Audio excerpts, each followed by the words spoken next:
2 years earlier, he had been ushered into retirement by his conservative commanding officers, who found his views on tank warfare too radical. For D-Day, they needed Hobo back.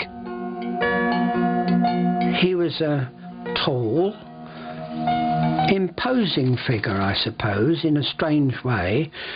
He generally wore a leather jerkin over his battle dress and had what I can only describe as his granny's khaki scarf wound round his neck and dangling down in front. He wore these thick black half-rimmed glasses, so he looked fierce. Hobart was an innovator. He would coordinate the development of an entire range of customized tanks. He had American Shermans and British Churchills fitted with a whole range of mechanical devices, specially designed to deal with each and every obstacle Rommel had laid in their path. Obstacle number 1, the minefields. An early attempt proved as clumsy as its name, the anti-mine reconnaissance caster roller device. Each of its 4 heavy rollers was designed to detonate a mine, sacrificing itself in the process. But the machine could only blow up 3 mines before the whole contraption had to be scrapped. A second prototype was full of promise, the indestructible roller. This time, the roller would not be destroyed by the mine. In a cunning design feature, the force of the explosion would flip the roller forward, reverse the tank a foot or 2, and the roller was back in business. Indestructible may be a slight exaggeration, but some 20 mines can be detonated by any one roller. A big improvement. But the tank only detonated the mines directly in front of its tracks. The invasion force could hardly be expected to creep behind the tank in 2 narrow little lines.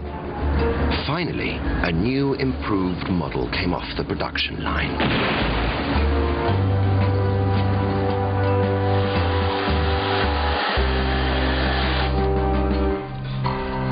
This is a Sherman flail tank.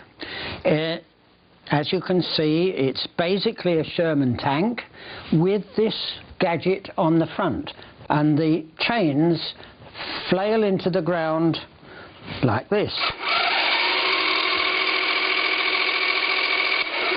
I haven't got any mines with me today, so you'll have to imagine the explosions. On this model, they're ordinary chains, but the chains that we actually used were these flat ones. This one, as you can see, was blown up. The end of the chain had this enormously heavy ball weight on the end of it, for whopping into the ground and detonating mines. It whacked into the ground hard, as I say, to about 9 inches in depth on ordinary ground. Blown up chains could be easily replaced, and they swept a path so wide that troops and vehicles had plenty of room to follow safely behind. The flail tank had a bonus feature. On the outer rim of the rotor barrel, a set of jagged teeth could shred the barbed wire entanglements lining the back of the beaches. 1 tank, 2 obstacles down.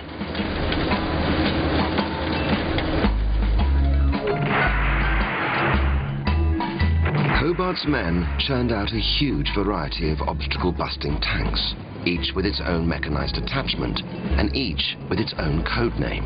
The crocodile, the goat, the carrot. They could incinerate concrete bunkers, fill anti-tank ditches, and lay bridges. But Hobart's funnies, as they came to be known, were no joke.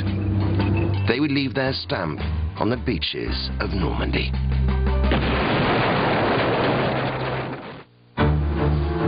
Three months to D-Day, and the Allied planners still had a major problem to resolve.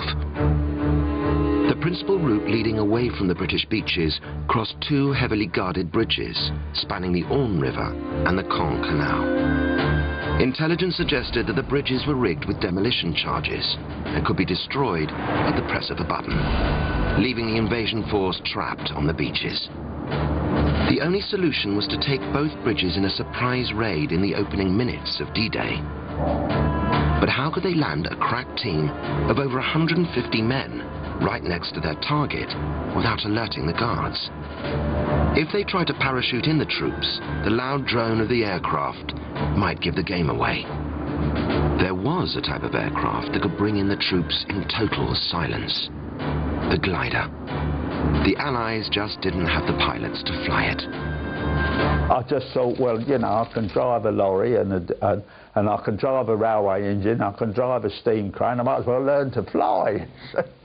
I didn't know what a glider was, but we went down to Cardington and there were these RAF officers and Army officers, and I thought, this is good. That was the start of my worries.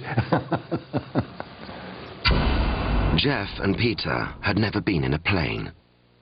Now they were going to learn to fly 67-foot-long Horsa gliders that could carry in the crack troops needed to take the bridge. But learning to fly was just the beginning. Surveillance photos indicated that the Germans were expecting them. Rommel had had sharpened stakes planted in the fields to snare gliders as they landed. But these wooden gliders were designed for crash landing. They had wings that could snap off if they hit the stakes, absorbing the force of the impact, much like a modern car's crumple zone. When the trainee pilots first clapped eyes on a glider, they christened it the airborne coffin. Well, we didn't know what they were made of until we met them, and it was too late then. I mean, we were in, you know. Well, they had one advantage, you see, that if you did a heavy landing and they broke up, you just walked out and brushed off the splinters and you were all right. Well, you can't do that in a metal aircraft. No. You get bounced around inside, cut and bruised and killed by all sorts of other things. Where's the old glider? You just I say, walk out and get another one. On D-Day, Allied bombers would tow 6 gliders across the Channel, then release them over the French coastline to cruise silently in for the last few miles. If the glider was badly damaged on landing and its cargo of 27 troops trapped inside, the door could be cast off and the whole rear of the plane blown clear. The men could then leap immediately into combat. If somebody came to me now and said, you're going to fly in a wooden aircraft without any engines, about 7 miles in complete darkness, no lights or anything to guide you, and land on half a football pitch, about the size of half a football, you'd say, get lost, wouldn't you, or something like that. What Jeff and Peter didn't know was that they weren't necessarily expected to come home.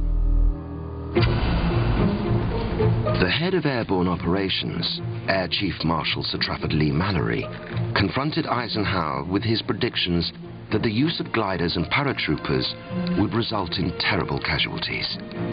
He foresaw the loss of 70% of the gliders and at least half of the paratroopers.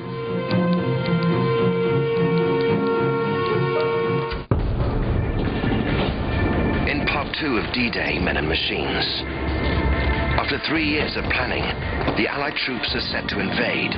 After we'd finished loading ammo, they're all smiling.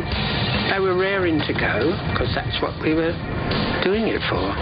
But before the first bullet is fired, the weather turns the tide against the Allies. And Omaha Beach becomes a death zone for the Americans. They didn't have a chance. They were wiped out within minutes, I believe. There were dead people everywhere. They're floating in the water. The tides are turning them over. Next time in the final installment of D-Day, Men and Machines.